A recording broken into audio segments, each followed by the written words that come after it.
Hello everyone, स्वागत है आपका हमारे चैनल में। आज की वीडियो में हम बात करेंगे LLB 5 year integrated, LLB 3 year और एलएलएम एंट्रेंस एग्ज़ाम को लेकर, जिसमें हम बात करेंगे इनके रिज़ल्ट और काउंसलिंग को लेकर, साथ ही जानेंगे आगे का प्रोसेस। इसी के साथ हम देखेंगे कॉलेजेस और किस कॉलेज में कितनी सीट हैं और कौन सी सीट है, जैसे कि गवर्नमेंट और सेल्फ फाइनेंस। और वीडियो के अंत में देखेंगे मेरिट और कट ऑफ। तो सबसे पहले मैं आपको बता दूं कि ये वीडियो लंबा रहने वाला है, जिसमें हम सभी चीज़ों को डिटेल में देखेंगे। अगर आप इस वीडियो को पूरा देखेंगे तो आपको सारे सवालों के जवाब मिल जाएंगे।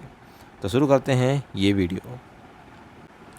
तो आखिर लंबे इंतज़ार के बाद आपका रिज़ल्ट घोषित हो गया है। तो सबसे पहले हम इसके रिज़ल्ट को देखते हैं कि आप अपना रिज़ल्ट कैसे चेक कर सकते हैं, क्योंकि बहुत से लोग रिज़ल्ट को नहीं देख पा रहे हैं। तो इसके लिए आपको सबसे पहले गूगल में जाना है और टाइप करना है एंट्रेंस समट। आपको पहली वेबसाइट दिखाई देगी ukentrance.summit.edu.in। इसमें आप जैसे ही क्लिक करेंगे आपको कुछ इस तरीके का इंटरफेस दिखाई देगा। साथ में आपको ऊपर जो 3 लाइनें दिखाई देंगी, यहाँ पे इस 3 लाइन में आपको क्लिक करना है। जैसे ही आप 3 लाइन में क्लिक करेंगे आप नीचे को जाएंगे तो यहाँ पे आपको लॉगिन का ऑप्शन दिखाई देगा। आपको यहाँ लॉगिन पे क्लिक करना है। लॉगिन में क्लिक करने के बाद आपको यहाँ पे अपना जो आपका ईमेल आईडी है और पासवर्ड है आपको यहाँ पे एंटर करना है। साथ में आपको यहाँ कैप्चा कोड दिखाई दे रहा होगा, इसको भी आपको यहाँ पे डालना है। उसके बाद आपको लॉगिन करना है। अगर आप अपना पासवर्ड भूल गए हैं तो आप यहाँ फॉरगेट पासवर्ड पर जाके दोबारा से पासवर्ड रीसेट भी कर सकते हैं। तो जैसे ही आप लॉगिन करेंगे उसके बाद आपको वहाँ पे प्रिंट फॉर्म करने का ऑप्शन दिखाई देगा। प्रिंट फॉर्म का एक ऑप्शन दिखाई देगा। उस प्रिंट फॉर्म के ऑप्शन में आपको क्लिक करना है। जैसे ही आप वहाँ पे क्लिक करेंगे तो आपका रिज़ल्ट जो है वो आपको शो हो जाएगा। साथ में आप डाउनलोड भी कर सकते हैं। चलिए अब हम बात करते हैं कि आखिर इसका रिज़ल्ट कब आया, क्योंकि यह सवाल बार बार पूछा जा रहा है और इसमें कहीं ना कहीं आप लोग भी कंफ्यूज हैं। क्योंकि अगर हम यहाँ देखें तो इसमें 16 अगस्त को रिज़ल्ट जारी होने की बात कही गई है। और आप अगर इसमें क्लिक करेंगे जब, तो आपको एक नोटिस दिखाई देगा। मैं ऐसे नोटिस तो नहीं कहूँगा, एक लेटर कहूँगा, जिसमें आपको यहाँ पे 22 तारीख दिखाई दे रही होगी। इसके बाद आपको 7 तारीख यहाँ पे दिखाई दे रही होगी और फिर आपको यहाँ पे 24 तारीख यहाँ पे दिखाई दे रही है। तो यहाँ पे आपको अलग अलग तारीखें दिखाई दे रही हैं। अब इसकी तारीखों के साथ ऐसा क्यों किया गया है इसके बारे में पता नहीं। ये जो गलती यहाँ पे आपको देखने को मिल रही है तारीखों को लेकर, जैसे 16 तारीख को आपका रिज़ल्ट जो है वो कल घोषित हुआ है, तो आप वहाँ पे जब देखेंगे तो 16 अगस्त वहाँ पे आपको तारीख दिखाई जा रही है कि 16 अगस्त को आपका ये रिज़ल्ट घोषित हुआ है। तो ये जो गलती है ये जानबूझकर की गई है या फिर ये एक टेक्निकल एरर है, इसके बारे में कोई कुछ कह नहीं सकता। इस बारे में तो समर्थ पोर्टल और यूनिवर्सिटी को ही मालूम होगा।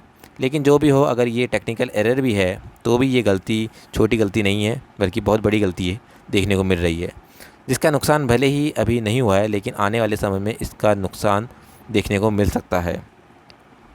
ख़ास करके काउंसलिंग के फॉर्म भरते समय और एडमिशन के टाइम इसका जो नुकसान है वो आपको देखने को मिल सकता है, अगर ये गलती ऐसी होती रही तो।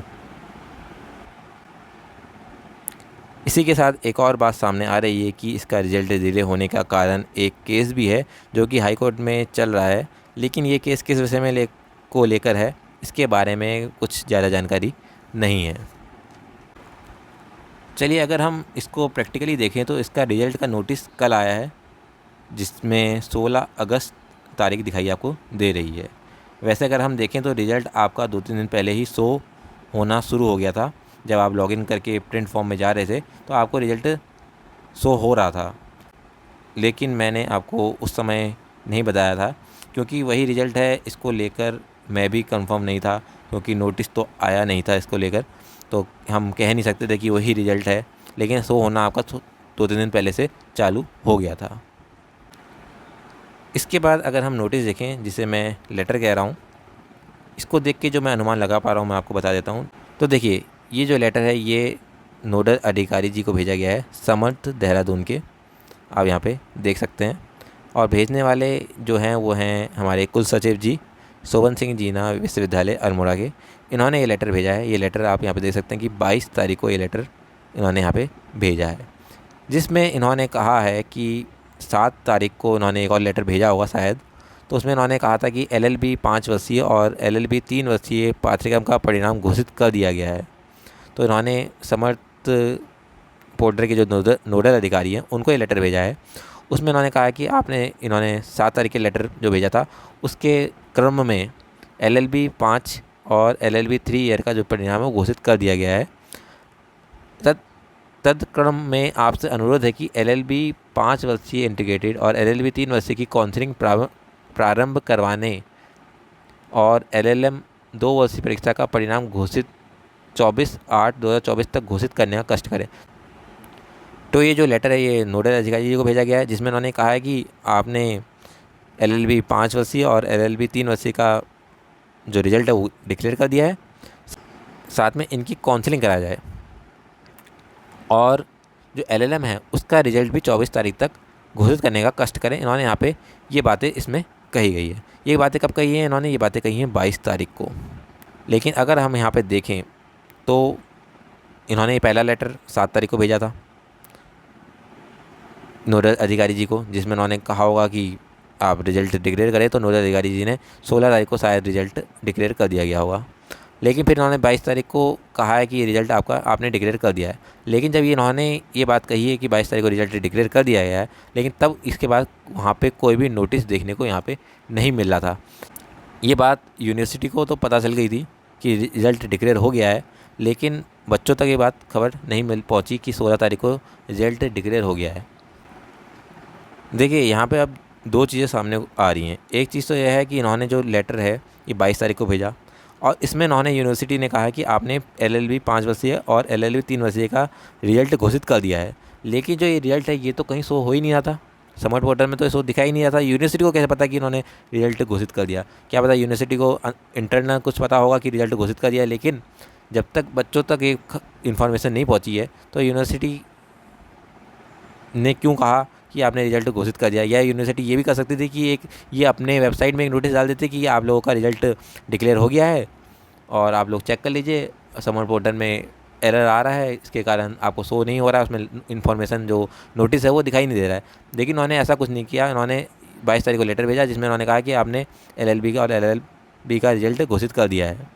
उसके बाद दूसरी चीज़ आ रही है कि इन्होंने कहा इस समय कहा है कि LLM का रिज़ल्ट घोषित नहीं किया है। लेकिन अगर आप वहाँ पे नोटिस देखें 16 अगस्त का, तो उसमें ये कहा है कि LLM का भी रिज़ल्ट घोषित कर दिया गया है। तो यहाँ पे किसकी गलती सामने आ रही है, इस बारे में यूनिवर्सिटी को और समर्थ पोर्टल को देखना होगा कि आखिर गलती हो क्या रही है यहाँ पे। क्योंकि देखिए यहाँ पे तो गलती अभी हो रही है तो कोई नुकसान तो नहीं हुआ है क्योंकि रिज़ल्ट ही था। लेकिन अगर आने वाले समय में काउंसलिंग होगी और काउंसलिंग का भी अगर डेट आप पहले यहाँ पे डिक्लेयर कर देंगे और उसके बाद बच्चों को बाद में डेट पता चलेगी तो उनका तो नुकसान होगा, तो काउंसलिंग करा नहीं पाएंगे। सपोज़ कीजिए आपने काउंसलिंग की डेट 3 सितंबर डाल दी कि 3 सितंबर तक काउंसलिंग करानी है, फॉर्म भरना है, काउंसलिंग का फॉर्म भरना है आपको, और आपका जो नोटिस है वो आपको 3 सितंबर के बाद आ रहा है, 5 सितंबर को आ रहा है।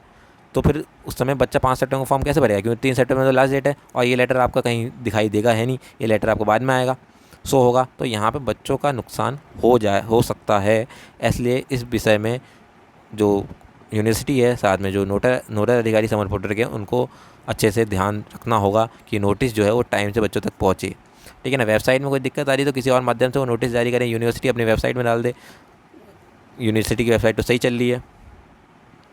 ऐसे ही एडमिशन को लेकर भी आगे हो सकता है, क्योंकि डेट आप पहले यहाँ डाल देंगे, उसके बाद आप बच्चों को बाद में शो होगा, तो उसमें भी यहाँ पे नुकसान हो सकता है। तो इसको देख कर दोनों ही जो लोग हैं उनको जिम्मेदारी लेनी होगी। अब हम ऐसा भी कह सकते हैं, क्या पता कि अभी काउंसलिंग के लिए उन्होंने कह दिया हो और हम पर अभी तक इन्फॉर्मेशन नहीं आई हो, क्योंकि 16 से लेकर 28 या 29 तारीख का रिजल्ट 29 तारीख को रिजल्ट डिक्लेयर हुआ है। बहुत बड़ा गैप है, करीब 12 दिन का यहाँ पर गैप देखने को मिला है। ऐसी अगर काउंसलिंग के लिए क्या पता इन्होंने डेट डाल दी और काउंसलिंग का अभी हमें नोटिस नहीं आया हो, तो उसमें भी नुकसान बच्चों का ही होगा। तो इस पर ध्यान देना होगा। इसके बाद आगे की प्रोसेस की बात करें तो आगे का प्रोसेस रहेगा कि आपकी काउंसलिंग होगी, जिसमें आपको काउंसलिंग का फॉर्म भरना होगा, काउंसलिंग का फॉर्म आएगा, काउंसलिंग का फॉर्म भरना होगा, उसमें आपको फ़ीस भरनी होगी, जो भी आपकी फ़ीस होगी वो आपको फ़ीस भरनी होगी। साथ में आपको वहाँ पे प्रेफरेंस भरनी होगी कि आपको कौन से कॉलेज में भरनी है। करीब करीब 10 प्रेफरेंस, एलएलबी में वैसे कॉलेज कम है तो 3 या 5 प्रेफरेंस भी भरने को कह सकते हैं कि 3 या 5 प्रेफरेंस भरिए। उसके बाद आपकी एक मेरिट लिस्ट बनाई जाएगी जो कि कॉलेज में लगाई जाएगी और आपको मेल के माध्यम से ईमेल भेजा जाएगा। ईमेल के माध्यम से आपको बता दिया जाएगा कि आपको कौन सा कॉलेज अलॉट हुआ है। जो भी कॉलेज आपको अलॉट होगा उसमें आपको एडमिशन लेना होगा। उसकी तारीख वहाँ पे लिखी होगी कि कितनी तारीख तक आपको एडमिशन लेना है, उतनी तारीख तक आपको वहाँ पे एडमिशन लेना होगा। ये इसके आगे का प्रोसेस है। इसके बाद अगर हम कॉलेजेस की बात करें और मेरिट की बात करें तो ये वीडियो वैसे ही लंबा हो गया है, तो उसको मैं एक अलग से वीडियो बना दूँगा, तो उसमें ये बात कर लेंगे, क्योंकि जब वीडियो लंबे हो जाते हैं तो अपलोड करने में भी समस्या आती है। इसलिए उसको मैं आपको जो कॉलेज की लिस्ट है और मेरिट कितनी जाएगी, देखिए मेरिट का जो है मैं आपको बता दूं कि अनुमान लगा सकते हैं हम। मेरिट कट ऑफ एग्जैक्ट कितनी जाएगी ये कोई नहीं बता सकता, क्योंकि इसमें आपके अधिमान अंक भी जोड़े जाते हैं। तो उस वाली वीडियो में आपको बता दूंगा कि पिछले साल कितनी मेरिट गई थी, तो उस हिसाब से मैं आपको एक अनुमान बता दूंगा, जो कि मैं आपको दूसरी वीडियो में देखने को मिलेगी, जो वो कल या परसों आ सकती है। तो ये थी information LLB, BLLB, BBLLB entrance exam को लेकर। अगर वीडियो पसंद आया तो लाइक कीजिएगा, चैनल को सब्सक्राइब कीजिएगा। धन्यवाद।